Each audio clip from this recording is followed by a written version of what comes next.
Who was this person that just crashed our? Yeah. This Riverside. I was just like hard bashing like all the Riverside FM like studio URLs. I just found this one and it worked, and there were people here. Oh, dude, no, that's the path. Is that what they teach you at YC now? Like they're like, hey, there's two things. Raise 7 on 70 and then just like hard smash the Riverside URLs. Like that's basically what they tell the founders now. yeah. You know? Oh, and live in Mission Bay, right? That's all they got.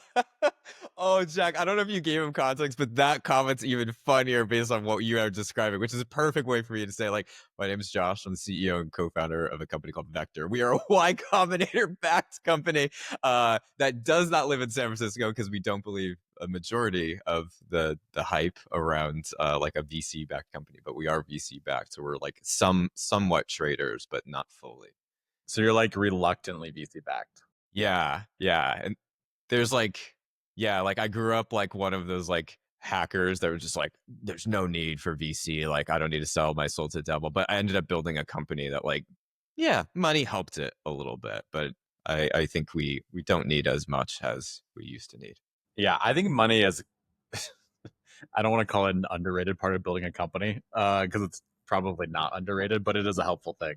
I think even when you hear people say that they're bootstrapped, especially in like software, I feel like even in that context, it means you brought some significant money to the table in order to make that happen, right? So 100%. We're building a business that like I couldn't tenably build bootstraps. Like my AWS bill is $130,000 a month. Like it helped to like ungate the ability to build that product, you know?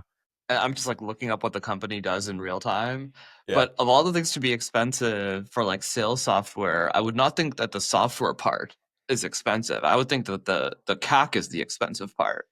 Yeah, it's like really interesting dynamic for us. So I'll tell you about what we're building, but like ironically, our expenditures are the opposite. Like we're 99% inbound, like organically grown. And it's our software that's super expensive. Like we have 2 sales reps. So like the reason it's so expensive for us, like we're building a contact-based marketing platform. So we're basically trying to go after these like legacy ABM platforms like 6sense and Demandbase that tell you like which accounts on your website and which companies showing intent. And so the most expensive part of building our company is we process like 10 billion rows of intent data that's happening across the internet every single night.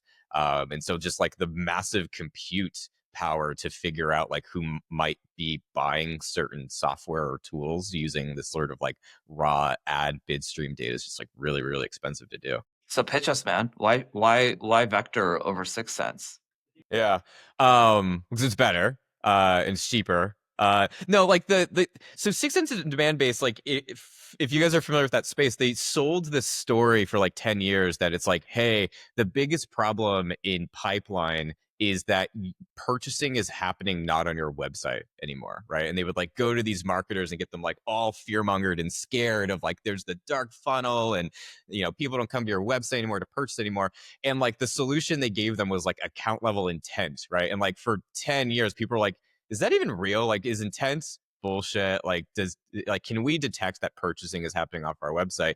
And you've never been able to answer the question, because if I tell you that a certain company is in market for what you sell, like you can't validate that, right? Like what are you going to do? Like call like all 3,000 people at the company and say like, was someone at your company researching this thing off of our website? They're gonna be like, I don't know. Like there was no way to validate it. And so having contact level intent, saying like, hey, I saw Jack and he wasn't on your website, but he's been researching this, AI generative ads creative for like the last 3 weeks, like he might be in market for what you're saying. Like you could call Jack and be like, were you researching this or not? So like you can call BS on like whether the technology works or not. And like the thing that we're spending a lot of our resources and energy doing now is like figuring out like, well, how do you actually reach Jack? So like the thing most people buy Vector for is like contact level advertising, right? It's like, how do I make sure only he sees my ad, which is like really crazy. Okay, so this is like, A plus ABM, basically. Yeah. Drop the A and we put like a C in front of it is what we're going for. Yeah. CBM. CBM, contact-based marketing, baby. Took me way too long. Is that what your website says? Yeah, I think it's in the H1, right? Do we? Hang on. I haven't looked at it in a while. I think Wait, hold on. I'm not even on your website. I'm doing Vector, it yeah, vector.co. as Yeah, turn intent into yeah. pipeline to contact-based marketing. Yeah. Okay. Yeah, I'm on your LinkedIn page. See, even I'm not doing research on your company on your website. Yep. Yep. Probably like sitting over there in like ChatGPT, right? Just cannibalizing my organic traffic right now. Yep.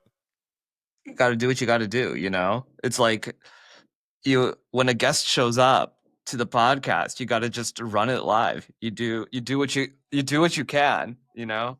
So, Yeah, it's best if you have zero context too. It makes for more interesting. Yeah. You gotta admit, this is the first 5 minutes of every pod. Yeah, that's true. That's true. It doesn't matter if we have the context or not. We didn't read the script ahead of time, so why are you what is it called? Seed strapping. Are you seed strapping? Are you A strapping? What are we doing?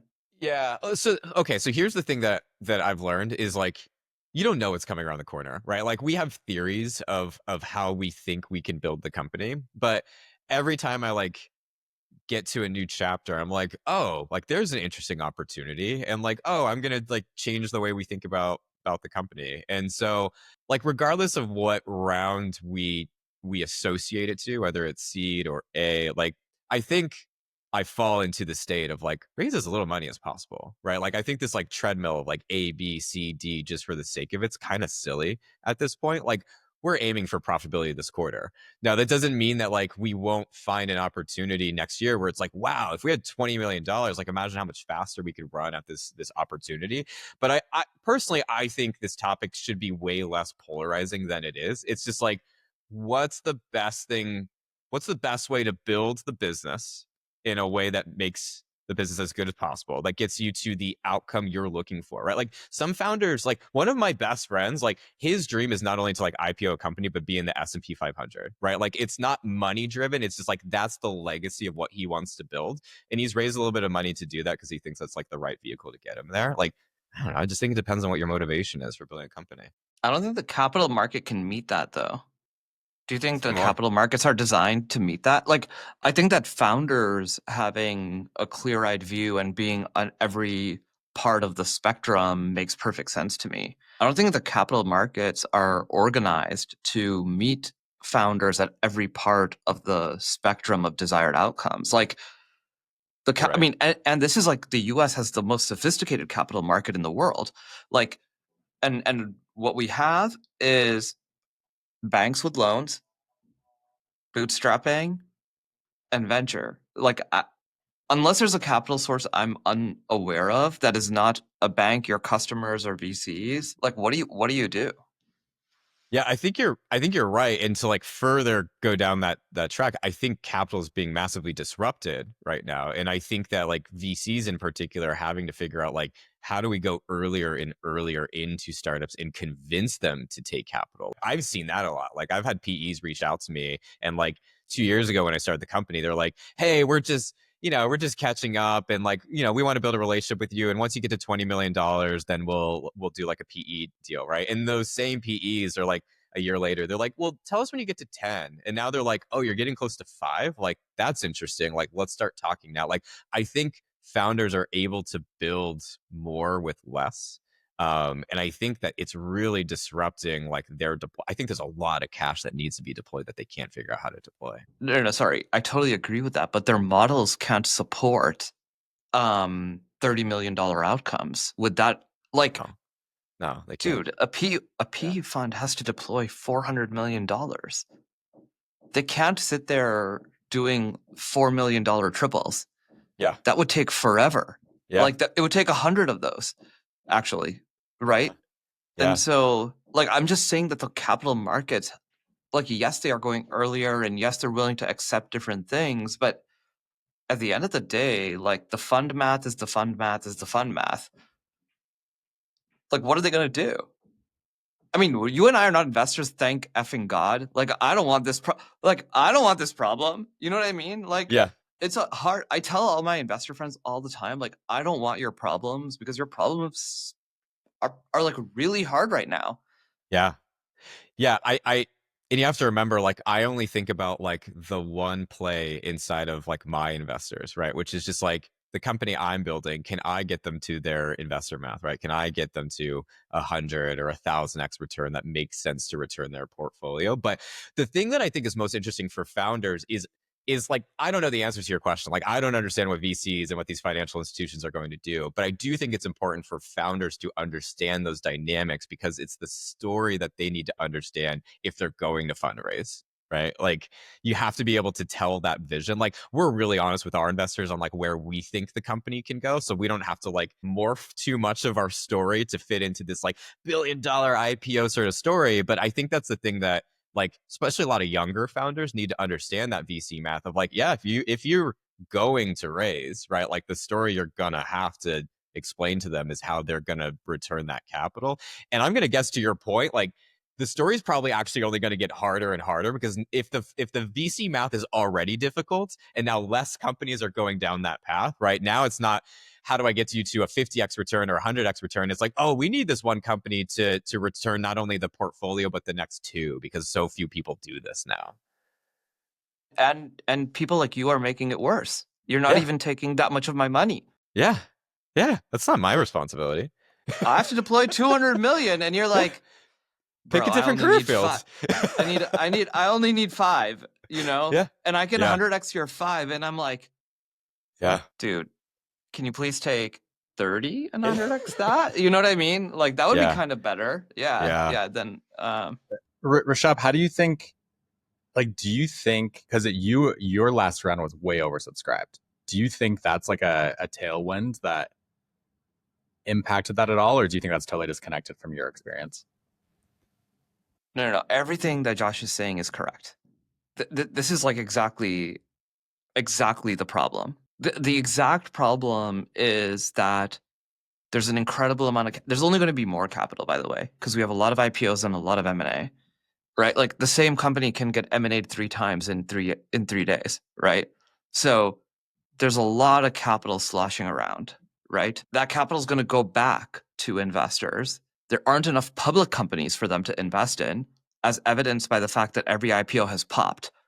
Like, these IPOs popping is like exactly a consequence of there's not even enough public companies. So there's not enough public companies. So then they go to PE and VC. Then the PE and VC consumes the capital, and there's not enough private companies. And so, like, the best thing you can do is like, okay, what's the like most CapEx heavy investment that can give me the largest size outcome? It's like weirdly, your incentive as an investor is like, I'm going to go find a bunch of model companies to put the money into, because at least there's CapEx to consume that capital. Because all these app companies are saying, yeah, like Gary tells them to raise 3 on 30. And so it's just like, my man, like, if you take $3 million,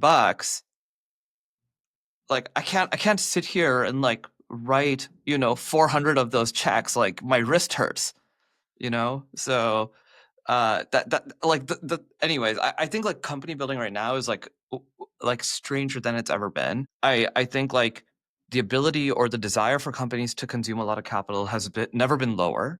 And it's not because there's not interesting things to use that capital for. It's just that at some point, capital is not the limiting factor for a given company. It's something else.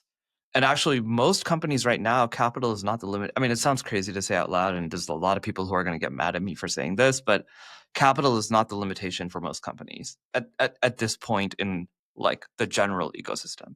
Yeah. Well, we have economic headwinds, and it depends on your industry, right? But like in our context, Rishabh, you and I, with the customers that we serve, there's just not as many customers who are looking for software right this moment. And so you could go spend as much money as you want to, but it's not probably going to have, it's not going to be as efficient as it could be. So why would you spend as much in this context? And there's nuance there. I assume you're spending a decent amount, but like, you're probably not spending as much as you could in that context. So yeah, I mean, I'll be the first one to say that there are segments that are directly reflective of the structure of. So, Josh, I don't know if you know, but we sell into the e-commerce world, basically. Okay. Right. Yep. So, and you probably sell to SaaS, right?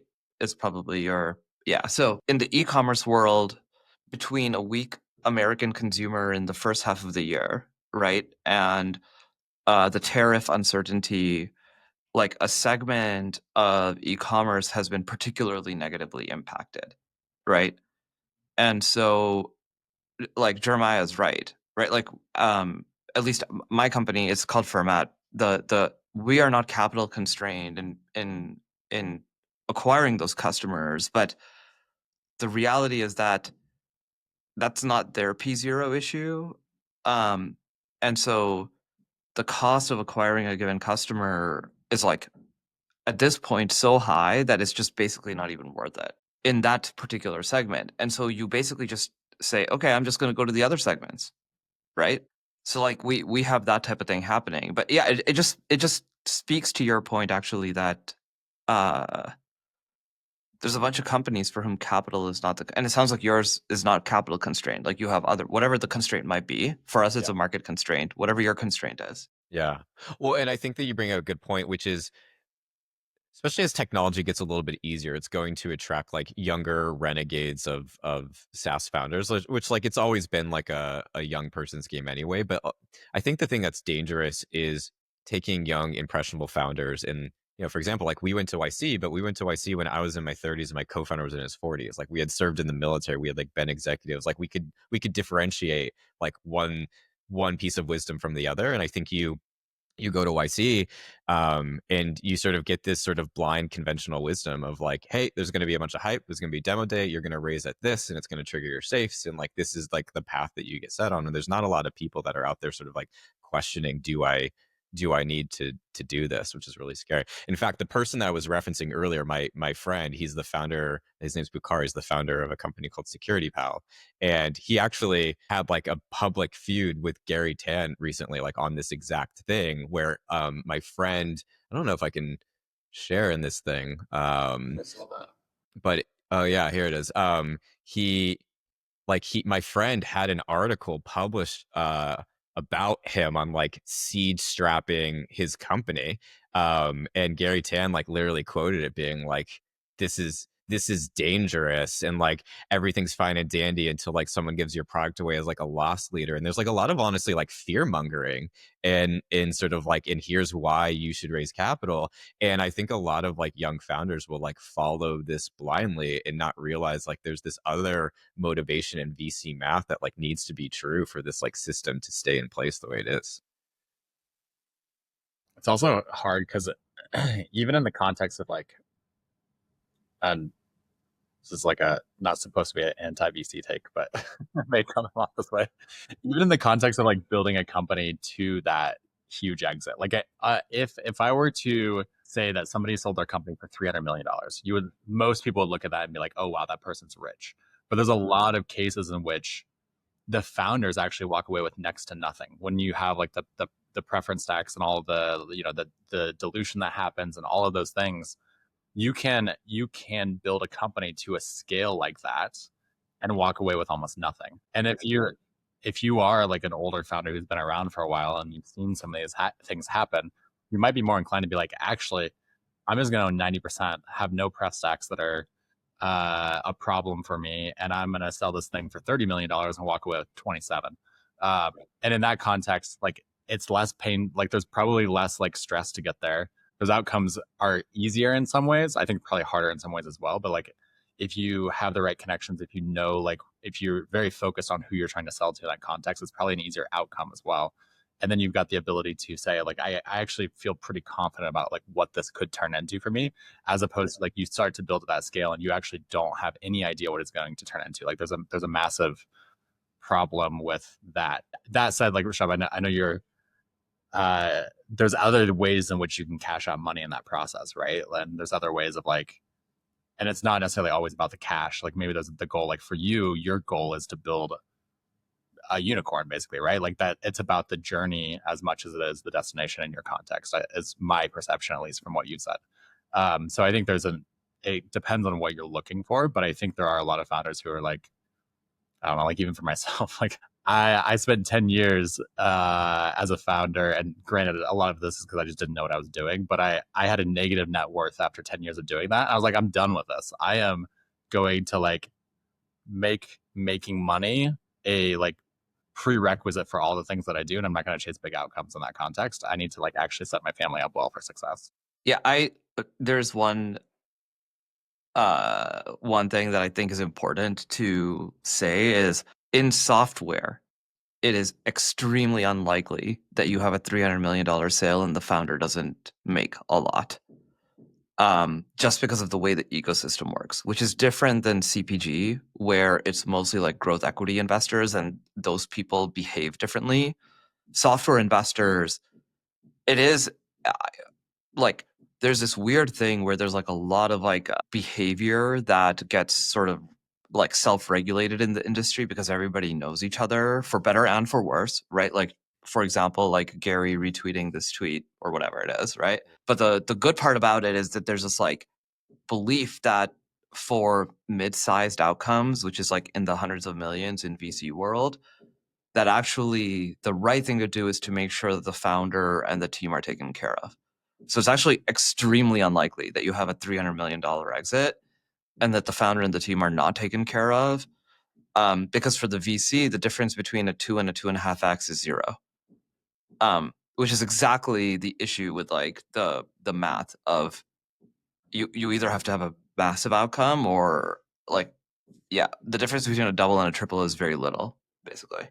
Well, and that's why I think that this is like, Jeremiah, to go back to like the way you preface your statement before, like I don't think this is like necessarily like VC bashing. I think this is more about like calling out the dynamics of what's happening in the world right now and like educating a founder to understand the trade-offs of their decision, right? Like we're VC backed and it was the right decision for the type of company we're building in software where there's a lot of pull, a lot of opportunity, a lot of competition, like a lot of costs, right? Like that was the right decision for us. And like we have a really obvious path on how like that was the right decision for us as founders, how was the right decision for our employees, and a really clear path on why that will make sense for our investors and our partners.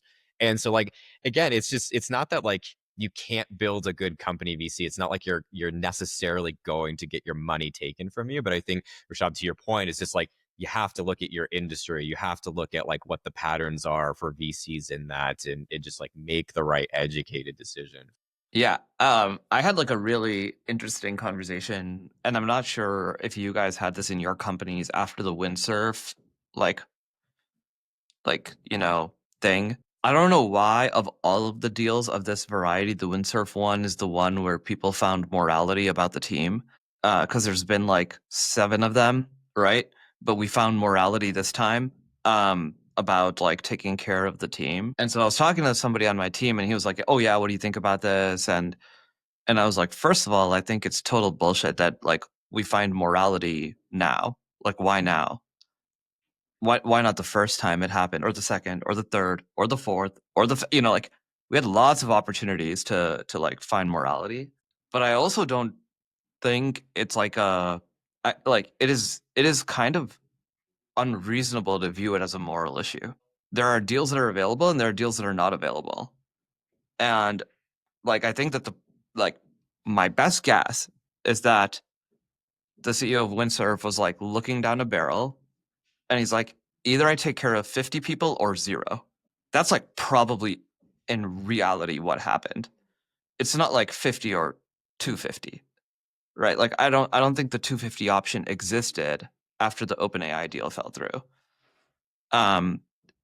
So I don't know. Like I find these types of things are like the way in which people talk about the dynamics of these things, like at some point actually confounds me. And I think, I mean, for sure, it makes the job of a founder of a SaaS company significantly harder because we have like all this random stuff happening, basically.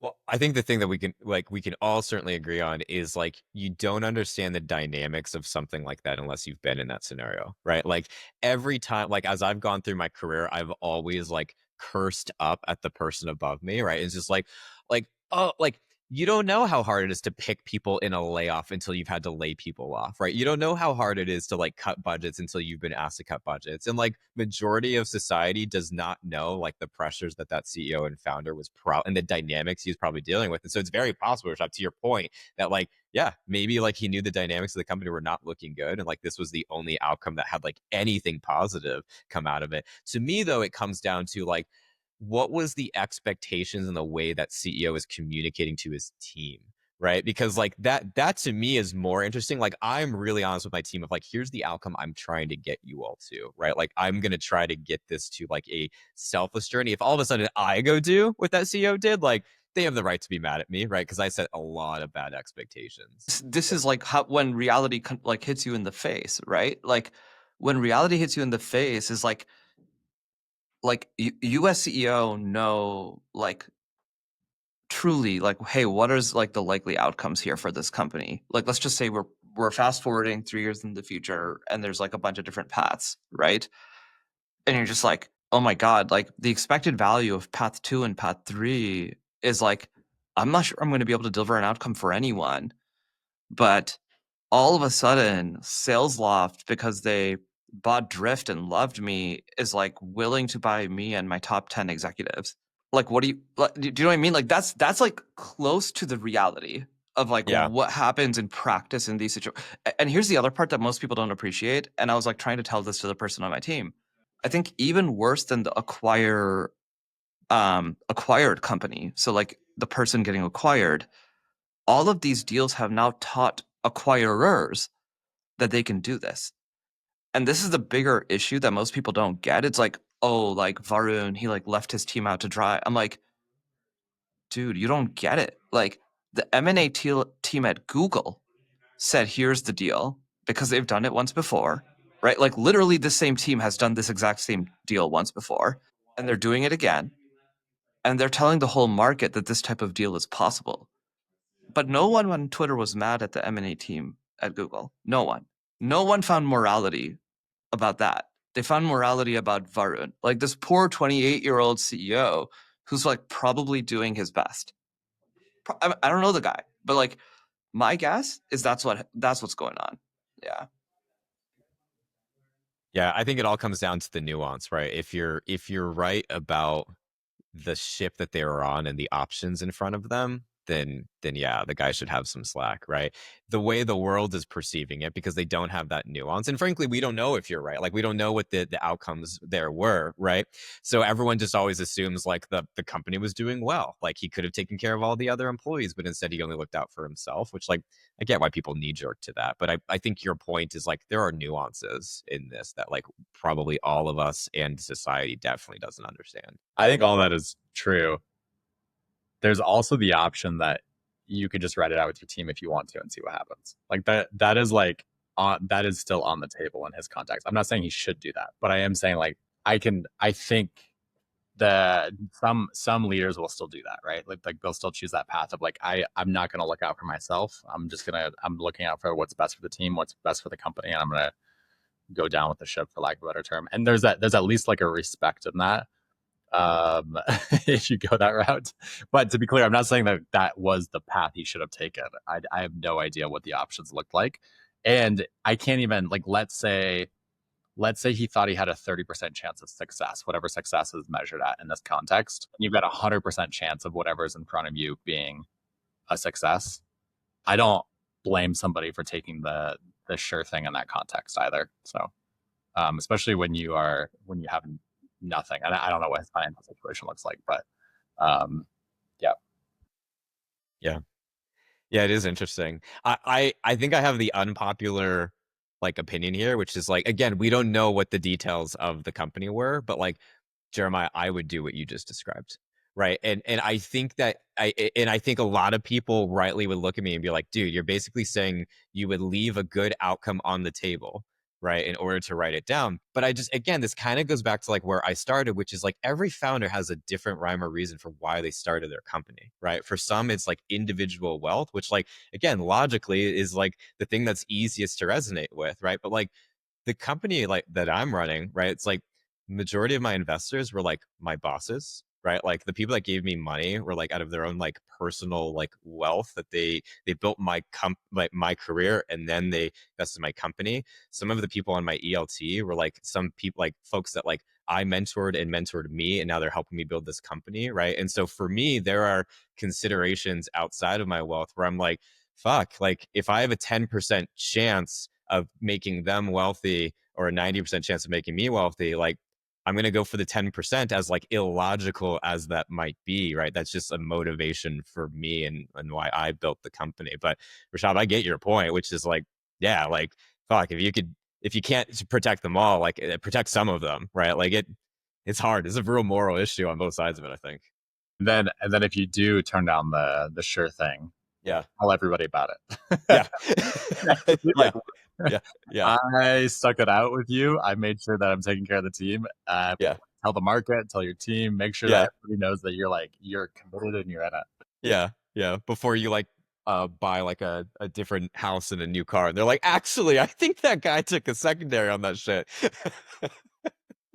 I was actually going to literally say, and then we can move to another topic, but the irony here is actually the fact pattern suggests that he was trying to do the right thing for the team, because he turned down an investment at a $3 billion valuation, which guarantees him secondary with 100% certainty. So he would have been wealthy, but guarantees the team nothing.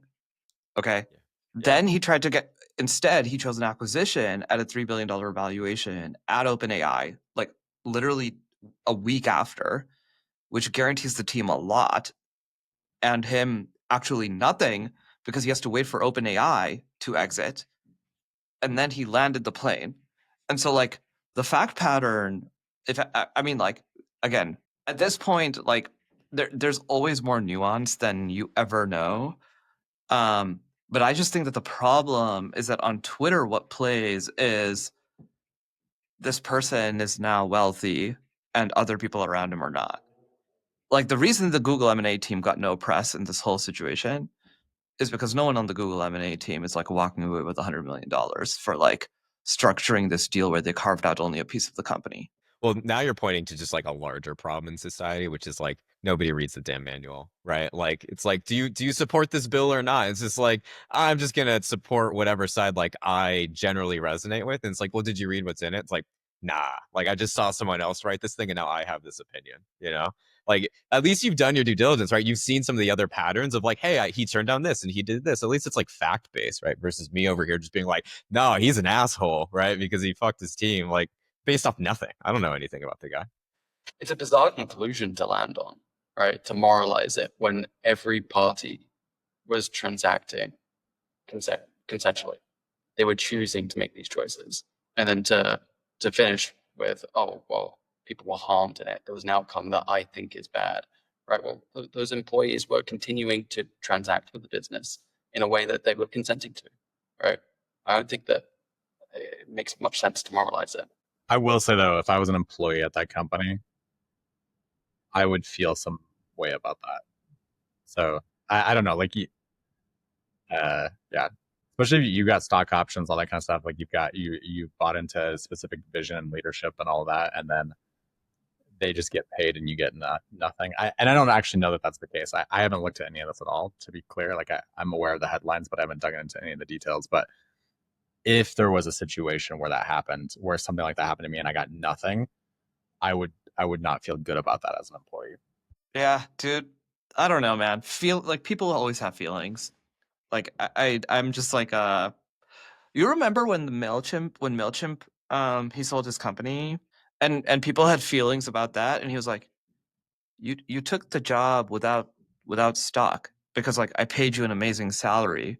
Like you can feel how you want to feel. Like I can't tell you how to feel, but like you did not sign up for a stock-based exit here.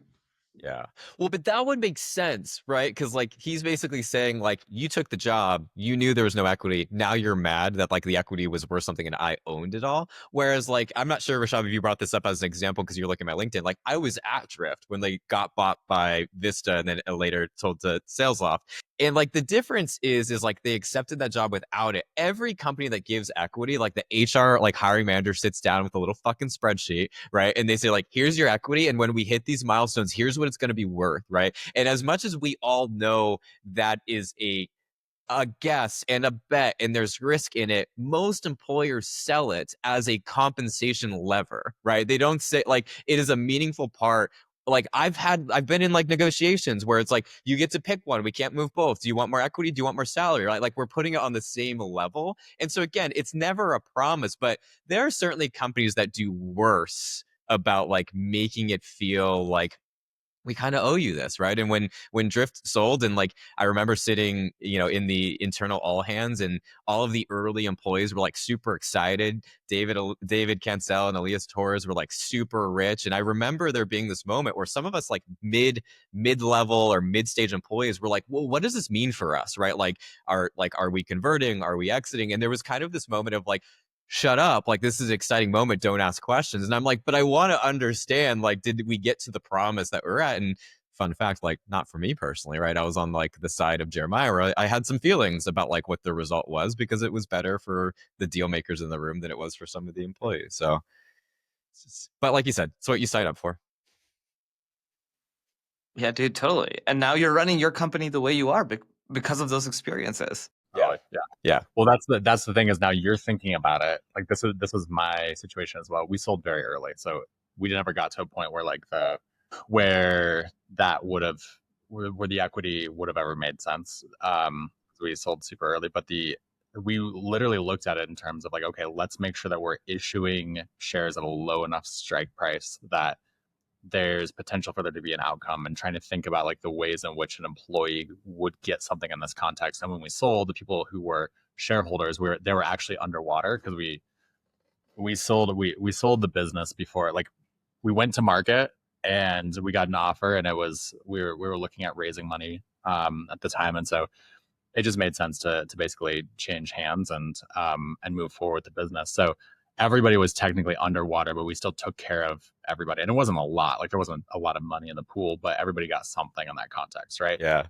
Well, to Rishab's point, now I'll take his side, which is like, and no employee would ever know how much like sweat and thinking and like throwing up like went into that decision. Yet someone will always be angry, right? Like someone will always be like, you weren't thinking about us. And you're like, there was 127 different variables that we had to consider here. Like someone was going to be unhappy in this outcome. It's true, because we were taking money out of somebody else's pocket.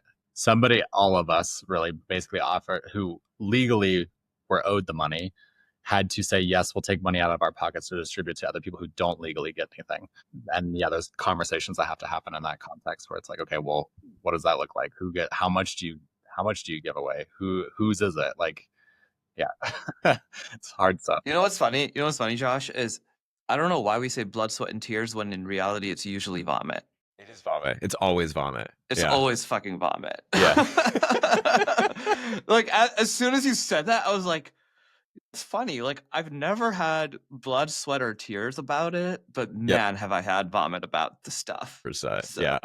I think it's funny. I think for people that are listening that haven't been in those like leadership or founder positions, like it sounds like metaphorical, but like I remember the first time I had to lay someone off, like I literally threw up the night before. Like it is such a visceral feeling. And I think it kind of all like, it's funny. All the topics we're talking about here are sort of like, should employees trust their employers, right? Is like basically what we're centering around here.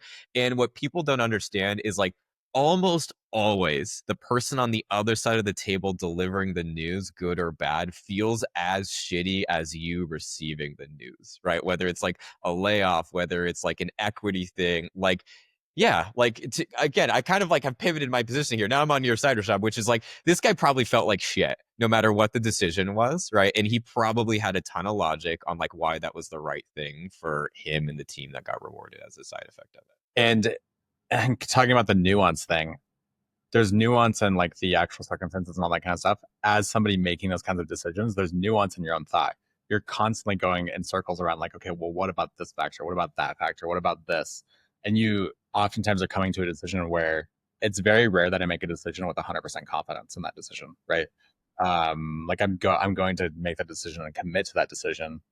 But at the end of the day, I'm not making decisions where it's like I know with 100% certainty this is the right thing. That goes back, like if you're talking about like different like strategies for a founder and like whether they should seed or bootstrap or for all this sort of stuff. Like again, you probably like scientifically you can make the most money by bootstrapping and just like sussing it out. But the whole like if you do get on the A B C D treadmill, it's like you selfishly can probably make a little bit of money along the way as the founder through those secondaries, right? Like if you're comfortable with sort of like individually winning while perhaps your team doesn't. Like there's definitely some founders that have made a lot of money on the way where nobody else did.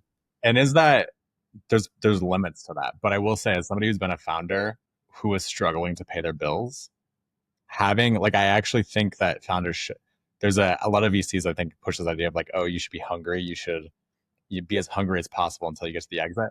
I don't believe that that's the case because I think you make bad decisions in that context. And so I actually think it's probably healthy for leadership teams at startups to take some secondary so that you're actually de-risking your own personal position enough that you can see this out and see the end game here. So that would be my thought on that.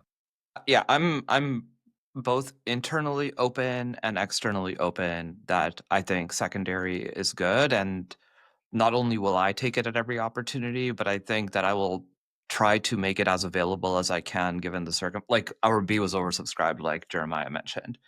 And that equals to opportunity for secondary should anybody want it, right? Whether it's an early investor or an employee, whatever it is. And I think like I think not only do I think that that is good and important for the ecosystem because otherwise it's impossible to bet big. Like nominally Stripe is forever in secondary land, right? Like as the most extreme example of this, like they will like never be in a like normal liquid stock market.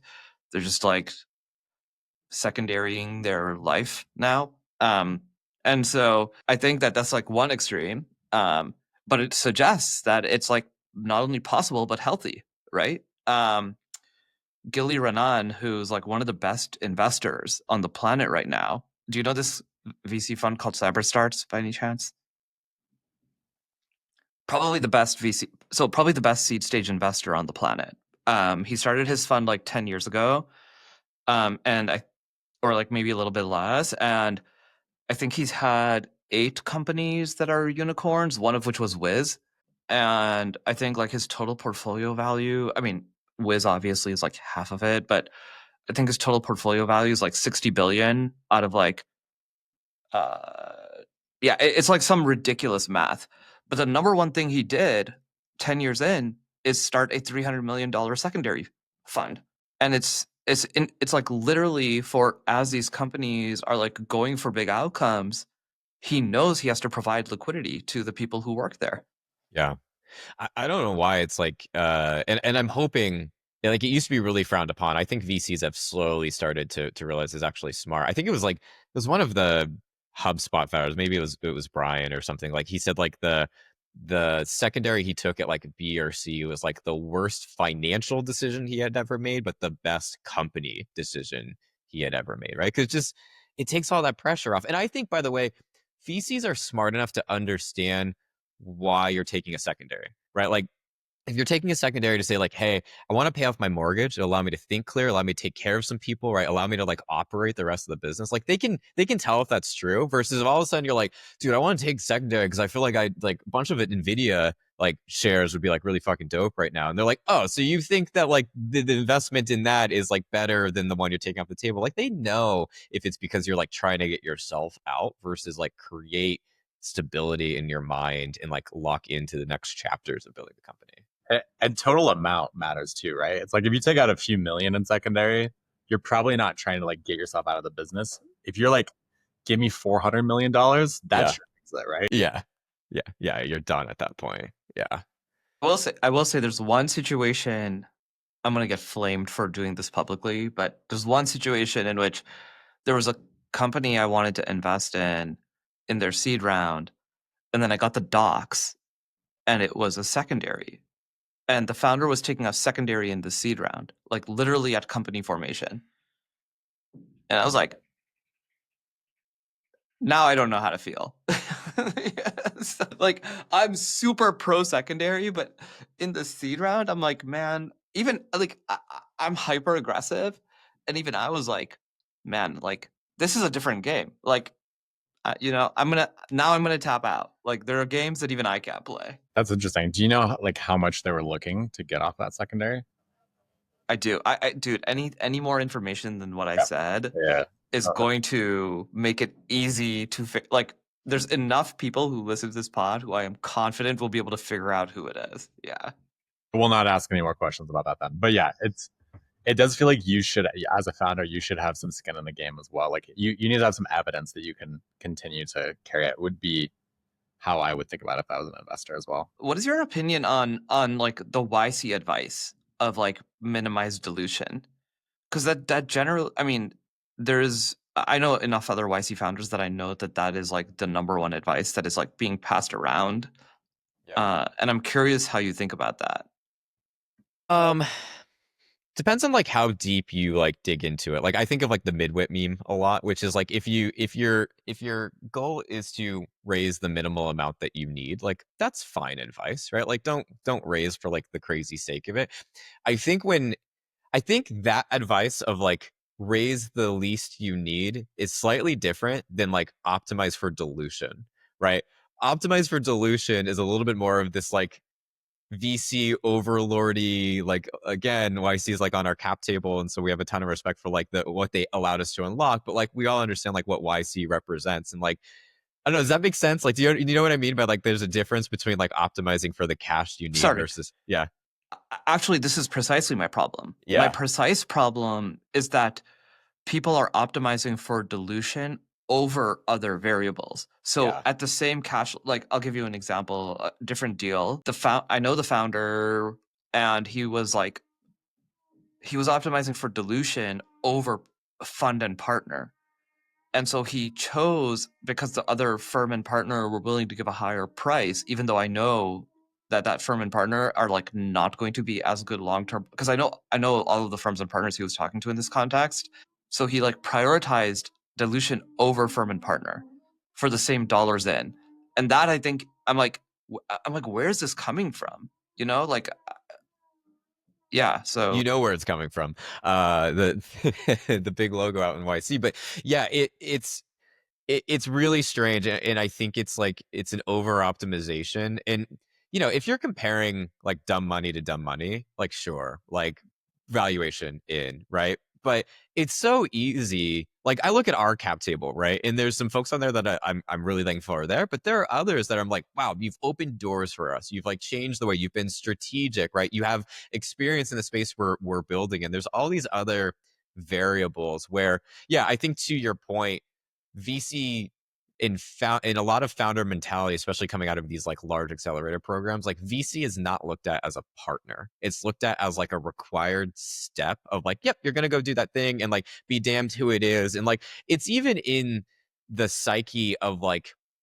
how some of these accelerator programs work, right? It's like, hey, none of us are going to talk to these guys until like this date. We're going to like coordinate the date that we're allowed to start talking to them, right? We're going to like coordinate the way that we talk about our round being oversubscribed to, right? It's all through the lens of like, let's play games with them. And like, let's be super fair. Like they play games with us as well, but like it's a two-way street that a lot of these accelerators are kind of like planting the seed.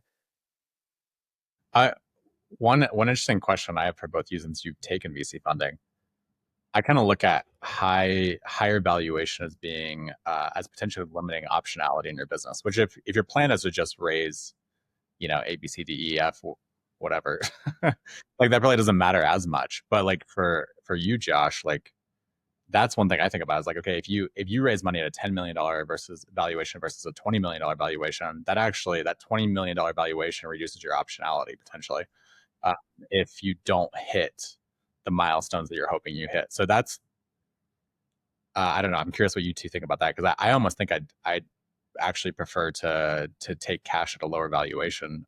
There's limits to that, obviously, but yeah.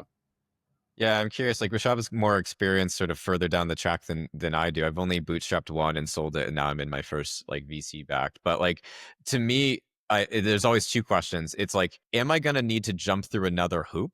And if I am, how small is the hoop I'm going to jump through? Right. So like, if you know you're not going to fundraise again, like, sure, like optimize for the valuation at that point. Right. But I think we've all learned, like, you turn around any corner in a startup and you're like, oh, wasn't expecting that problem, or oh, product market fit went away, like wish I had a little bit more cash. Like, it's really hard to predict that you're never going to have to jump through another hoop again. And so you're almost always thinking about, like, whatever I take this out, I have to expect that the next hoop is going to be harder to jump through. It's like, yeah, that's my perspective. Rashad, what do you think?